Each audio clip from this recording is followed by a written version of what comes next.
Welcome to Author's Corner, Discovering Diversity Publishing's podcast, where we get to meet authors where they are and find out who they are. I'm your host, Sheena Blake, CEO of Discovering Diversity Publishing. I'm pumped. Let's just get started.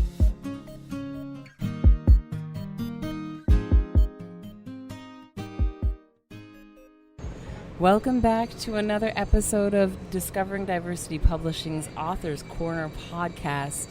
We are blessed to have Tammy Robinson here at the Rex for 10-10-10. 10 authors, 10 locations, 10 days in July. This is our third day. Welcome, Tammy. Thank you for being here. Thank you. I'm glad to be here. Thanks so much for inviting me. Absolutely. It's an honor. So, Tammy, you've written a few books. Actually, it's my first book, but I have two more coming. It's a trilogy I'm writing. Oh, I love trilogies. Okay, so could you tell us the name of your book and tell us a little bit about it? Sure. So the book is called Nameless-A Story of Faith. So the trilogy is Nameless. It's three women who their stories are written in history, but their names are not mentioned. And so I want to bring their stories to life. So the first one is Nameless-A Story of Faith, and her story is all about faith.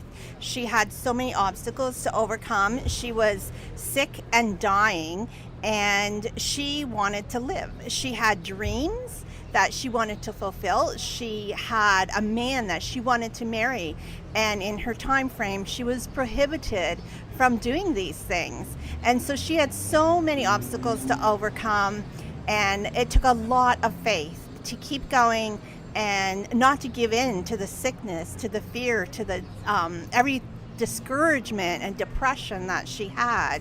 And so that's why her story is of faith. My next two books are coming soon, probably next year in 2018 and then in 2020. So next year will be Nameless-A Story of Courage. And her story is going to be of someone who was very courageous. And it's actually amazed me. It'll be a bit different than this story because history actually does record a lot more information about this woman, including her life, her family, her children, her death. There is so much information about her that is buried in history that I've discovered. And so her story is courageous. And then the last one is a story of forgiveness. And that story is about a woman who was caught in adultery. She was caught in the act of having sex with someone that she was not married to. And in her day and age, that was a big no-no, and the people were going to stone her to death. So she really had to deal with her own life, why she came to that point, and forgive herself for her own things, and then accept forgiveness for what she did as well. So those are my, that's my trilogy, Nameless. That is so exciting. So am I to understand you're like a bit of a history buff? Is that what's happening here? You know what's amazing? In school, I pretty much failed history. I got 51 in history. Yes, because it was so dry and boring. Yeah. But then I read a series by Brock and Bodhi Taney. I love these authors. They're Jewish authors, a husband and wife, and one is a historian, the other is a writer. And so together they collaborate and make these amazing stories. They're around World War II.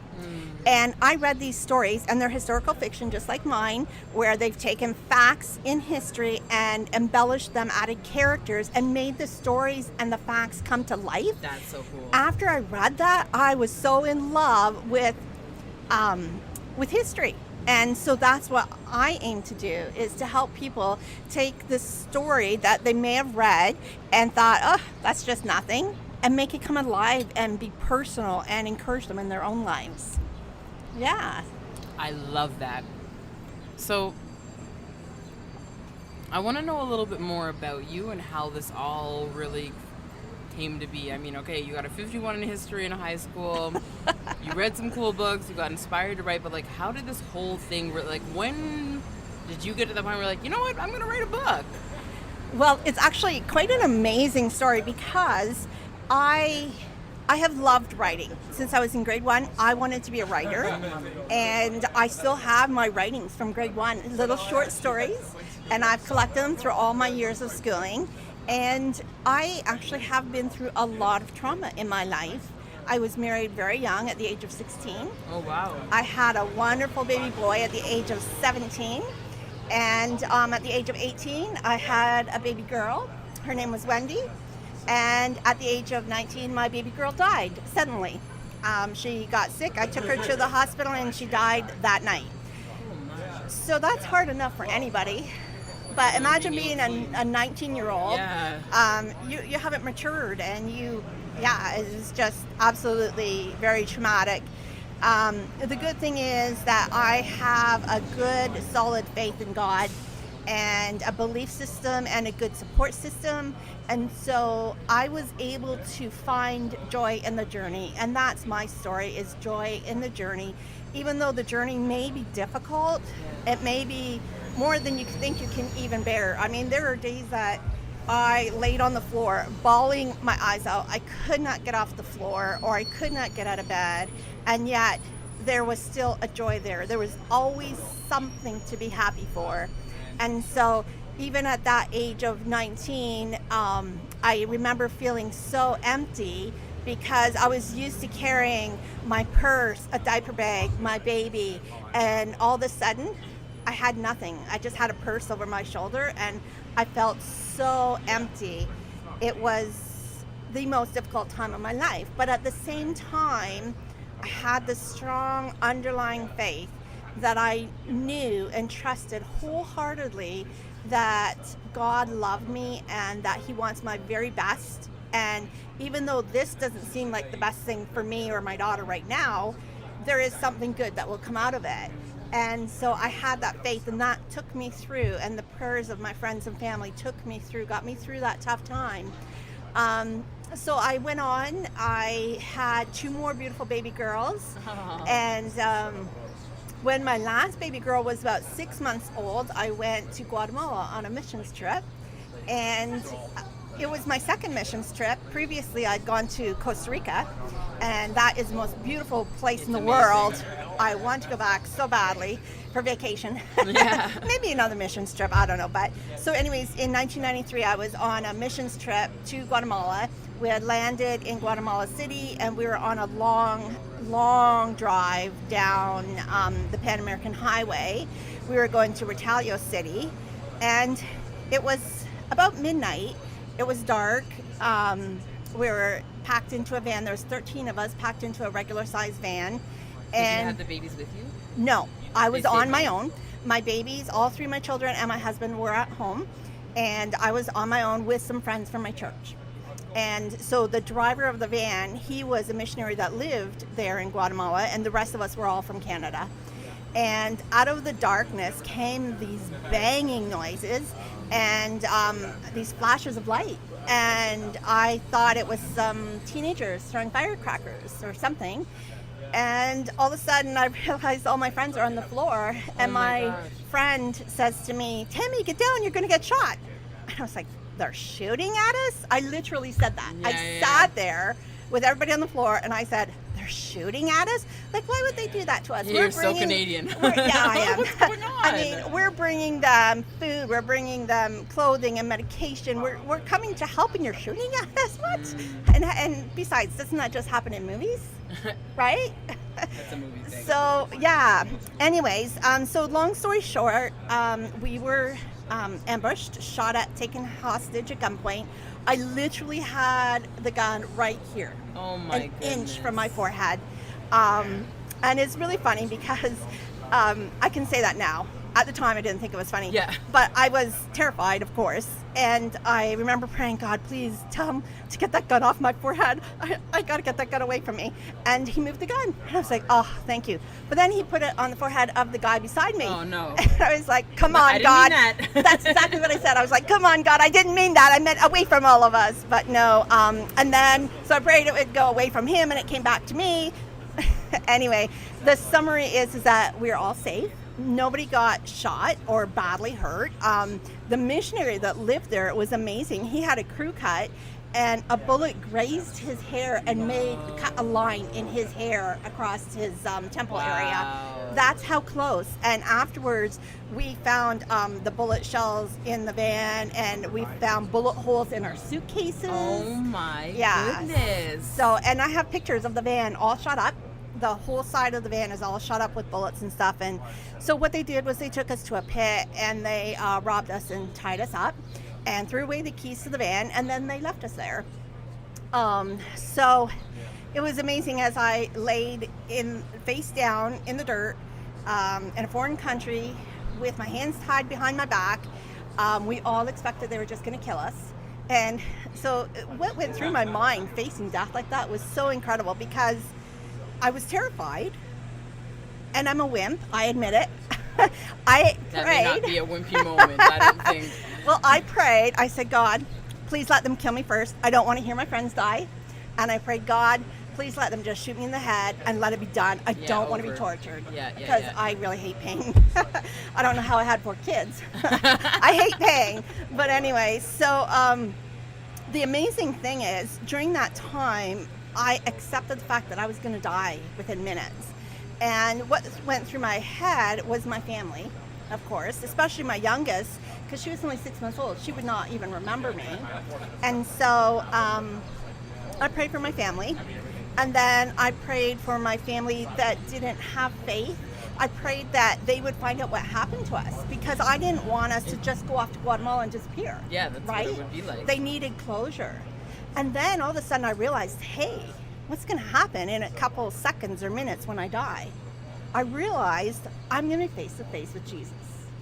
Now, I know some people don't believe in Jesus, but I do. And so for me, at that moment, I became excited, because Jesus is number one in my life, and I love him. And so I became excited. And then I realized I'm going to see my daughter that had died. And I just got so excited. And then all of a sudden, the guy beside me says, hey, they took off and they untied themselves. And so we all untied ourselves. Wait a minute, I'm not dying? So yeah, so we didn't die, obviously, since I'm here. And the robbers they walked out of the pit to their truck and drove away. It was quite amazing, though, because some of the men hotwired the van. So we drove the van out to the road, and we tried to drive to get help, and all of a sudden we were shot at again. No way. Can you believe it? we were They like, must have thought you guys were somebody else. I don't know. We just thought, this is a nightmare that is not ending. So it ended up, we did go and we got help. There was a building which in Guatemala at that time, it was, what would you call it, like a multi-purpose building. So it was a hospital, a police station, a school, a church. It was everything, one building. So we went there, and it turned out that the second group of people that shot at us was actually the police. That what had happened is, when the robbers stopped us and shot at us and took over our van, the missionary that lived there, he got out and went for help. He went to the police and got help. No. So him and the police were at the side of the road. When they saw the van drive out, they thought it was the robbers driving away, taking our van, my goodness. and shot at us. And so, Oh my goodness. right? It was like it never ended.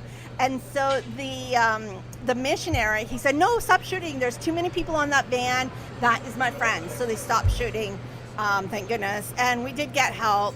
From that, I had post-traumatic stress disorder, obviously. Yeah. It took years, and I still have some symptoms, but most of it has gone away. But anyway, so as I mentioned, by the time I decided to write this book, I had gone through a lot in my life. Yeah. And I had also gone through things as a child as well, sexual abuse and a lot of dysfunction in the family. And so I really felt I had a story to share. And so I tried to write. I drafted so many copies, probably about, I don't know, a dozen copies. And I just couldn't make it work. It just didn't flow. And so I was really, really stumped.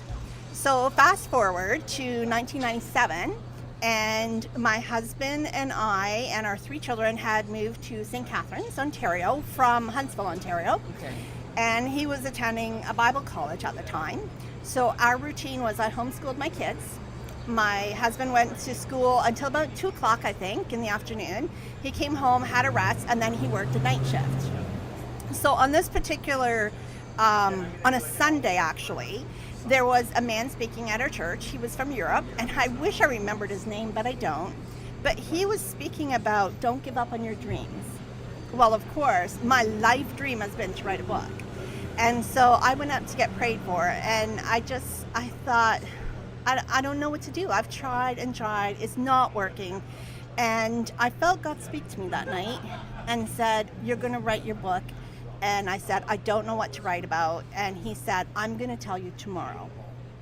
And then I was filled with so much peace, and I totally forgot about it. I went home, went to bed, homeschooled the kids the next day. Everything's normal.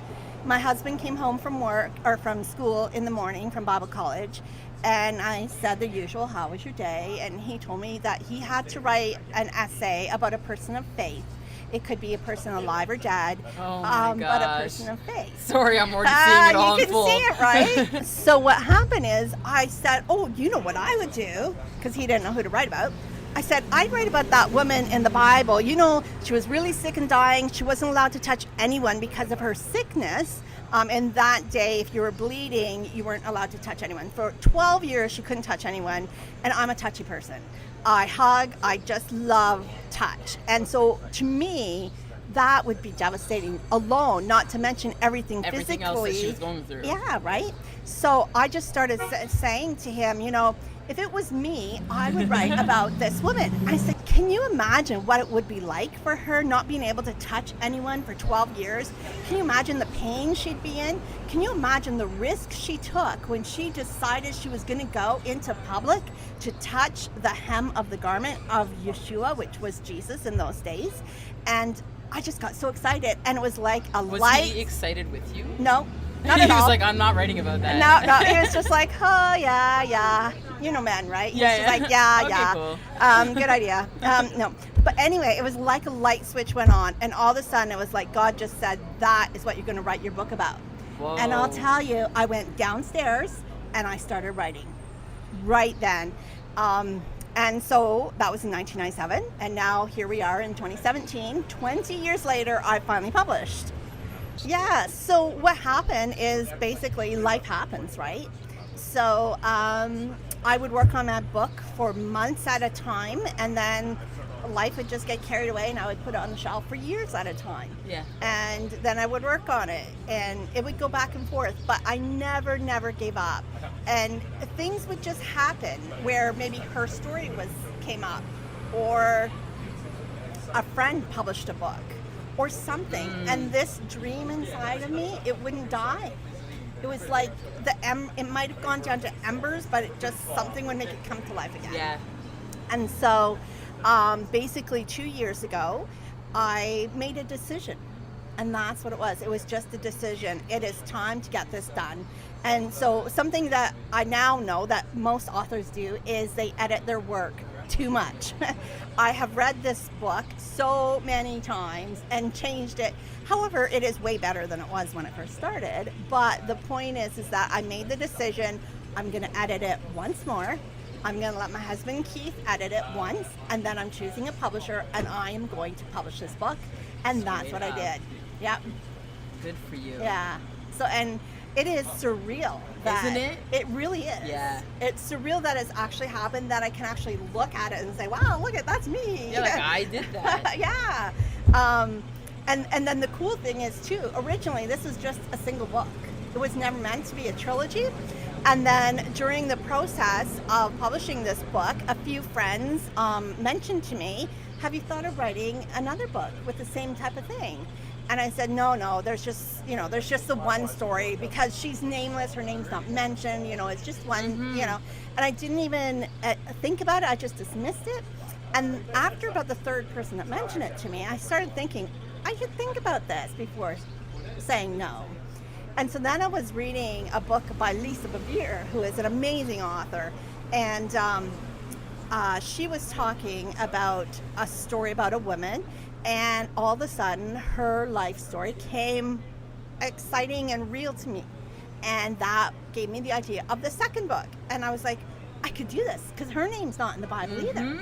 And then within days, the third one came to me. Oh my goodness. And I was like, oh my goodness, here's 3 books. a trilogy. It's called the Nameless Trilogy. 3 women whose names are not mentioned in the Bible, who have a story to share with us, to encourage us that when we're down, when we're depressed and discouraged or sick or whatever the case may be, when we've given up on our dream, that we can do it. We are strong. We have that strength within us, and we just need to tap into it. And we can do it. Whatever that goal is, whatever that dream is, we have the power to reach it. Yeah. This is super cool. Isn't that amazing? Yeah, I like, it sounds like a movie. Like, the whole thing sounds like a movie. Have you already, so you started writing the next 2? I've started writing the second one, but not the third one. The third one, I just have outlines, ideas. But the second one is, like I said, so amazing because her name is actually written in history. Like I said, her name is Photina. It's Photina. And amazing information in history about her. So my style of writing for her book is going to be a little bit different in that there's a lot more fact in it and less fiction, whereas this one is mostly fiction. And this one also is different because this woman who I've named Eustace in this book, she was excluded from the community. So it was difficult actually because I couldn't have the whole book description. There has to be some dialogue, right? Yeah. How do you do that when you live by yourself, right? So that's where I introduced some really strong characters, some family members who came to visit her, and they would tell her stories of what was happening in the community. So by doing that, I'm able to bring in other stories that happened as well. Cool. Whereas for the second book, I don't need to do any of that because she wasn't restricted. She didn't have restrictions at all. In fact, the Bible says that she is the first evangelist because this is the woman, she was a Samaritan woman who met Jesus at the well, and he asked her for a drink of water, and ended up that she realized he was the Messiah, and she left and went to her village and told everyone, come and see this man who has told me everything about me, and he has no way of knowing this. So everybody in the community went out to meet him. So she basically had a revival in her community, and so she is what people often say is the first evangelist. That is really cool. Yeah. Do you see yourself like sort of like any of these characters? That's an interesting question I've never really thought of. I guess I do. I really guess I do. Especially the first one, Eustace, because she was alone and sick. I have mental health issues. I also have physical issues too, with fibromyalgia. So there are days that I'm in so much pain I just cannot get out of bed. So in ways like that, I can definitely identify with her. As far as the second one, yeah, I guess I do see myself like her as well, because she was so excited about what happened within her. She wanted to share it with others. And that's me too. I'm so happy what's happening with me. I want to share it with others. Wow. Yeah. So I'm so excited about this. I'm looking forward to your book, actually. Books. Yes, thank you. But without further ado, I would love to get into what you would like to use this platform for. What is the thing you want to share with women and girls, men, whoever, before we finish this show today? Okay. I really think the thing that's on my heart is joy in the journey. That when we find ourselves in a place where we can't even figure out how to take one more step, we can't even get out of bed, when we're that down, remember we're not alone. There are billions of people on this earth, in the world, and other people are going through the same thing. It might not be identical, but it's so similar, and other people do know how we feel. So to me, that's a reassurance. And the fact that we do have the strength within us. I really don't believe that anything comes to us that we cannot handle. And in fact, I'll just share this story. In 2009, I was at that point where I was so low and I lost hope. And to me, hope is the ultimate. If you don't have hope, You're done for. you're done, right? And at that point in my life, I lost all hope and I attempted suicide. And I was unconscious in the hospital for 3 days. As I was going... Can I ask what put you there?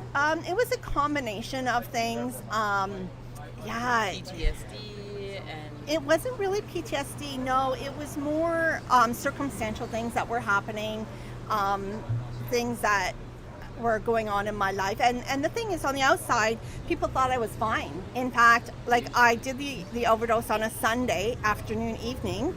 And on the Saturday, the day before, I had been at a meeting for a missions committee with leaders, and they said I showed no signs of being suicidal. And in fact, it was well planned. I had planned it for at least a week. My husband now, Keith, he was my boyfriend at the time, and he lived in New Brunswick. And he had told me on the phone, I'm going to mail you a video, a DVD.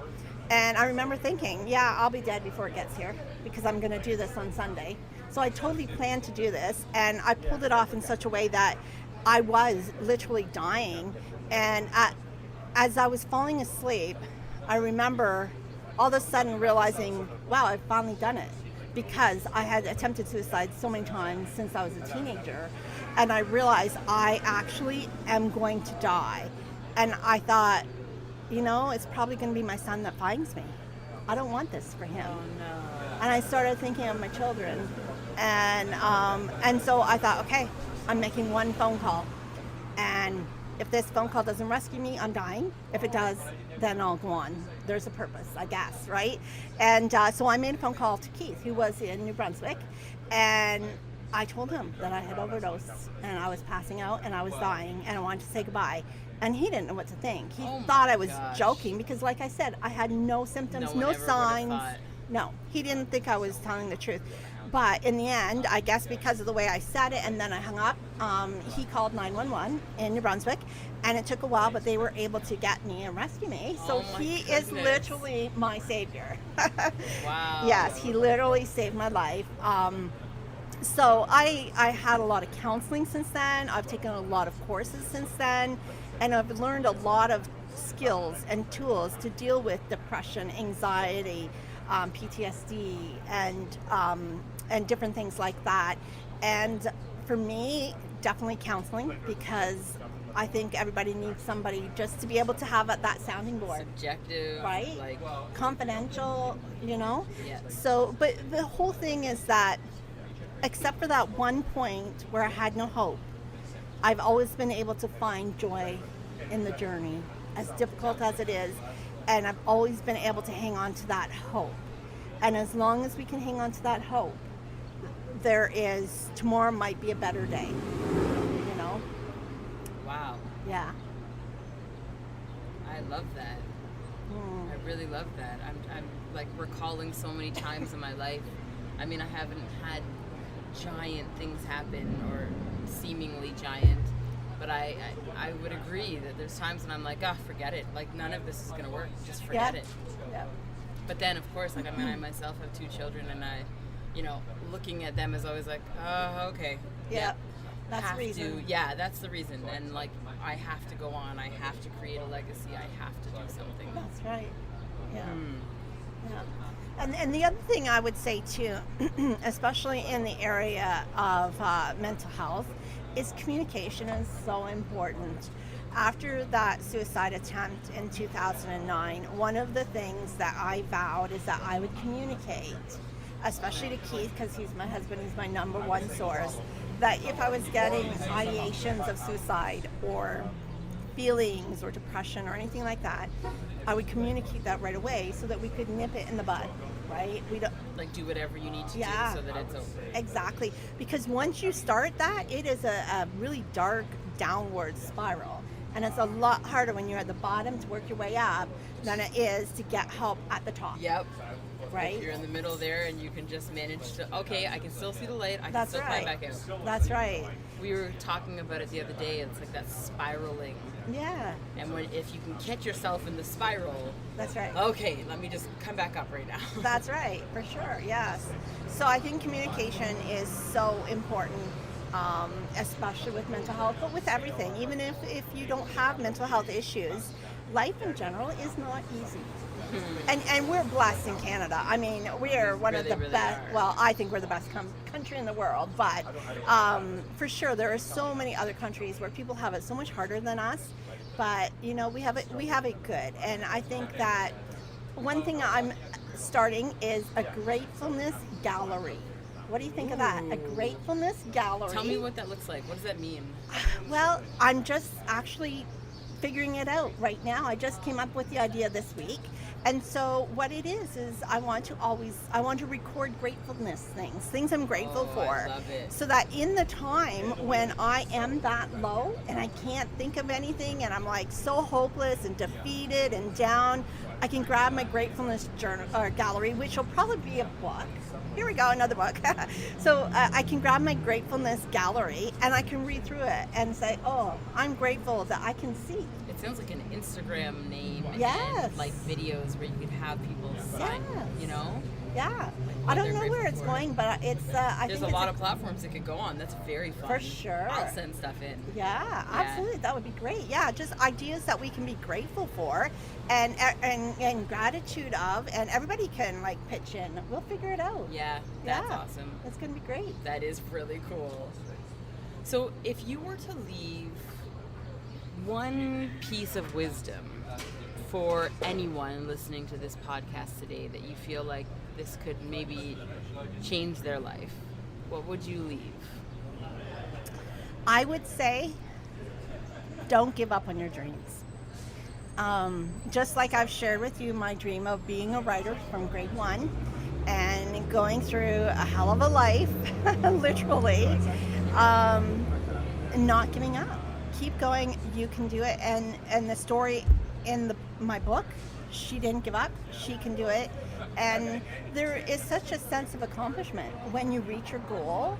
And embrace that. I used to be a person who I would work really hard to get a goal, and then once I reached the goal, I'd go right to the next setting of a new goal without taking that time to actually say, wow, I'm proud of myself. I did a good job, right? I never allowed myself that, and now I do, and that's part of today too, is I'm embracing the fact that, wow, I'm an author. Yeah. That's amazing, because how many people think about writing a book, and they might even write stuff down, but they never actually do it and get it done. And stay committed over a 20-year process. Right. Yeah. So don't give up. Whatever your goal is, you can do it. Find a way you can do it and enjoy the accomplishment of it. Yeah. And what you guys can't see is that Tammy is this stunning looking woman with an incredible dress. She looks wonderful. And so it really, I can feel the celebration on you. Yes. Like when she showed up, guys, I was like, oh wow. You look remarkable. So I'm really, really glad that you were able to come and join us today at the Rex. We're also eating carrot cake. We're supposed to share it, but I really have eaten a lot while Tammy's been talking. I'm gonna have a bite now. Okay, I'm gonna have a bite because it looks so good. It is really good. But the Rex is a jazz and blues bar in Toronto. It's sort of that place for me that I've always been thinking of as Toronto. So it's really cool to have you here in this space. I'm really glad to have met you. Me too. Nice to meet you, Sheena. Yeah. So we have a few minutes if you want. Okay. Or we can be done if you'd like and take some pictures. But if there's something else that's on your mind that you'd love to speak about, I would love to listen. I think that's everything. Okay. Yeah. I think I'm good. Thank you so much for joining us here on Author's Corner, where authors have the platform to speak their minds completely. You have been listening to Tammy Leigh Robinson, the author of Nameless-A Story of Faith and the author of a trilogy of nameless women. Thank you so much for joining us. Thank you very much. Okay.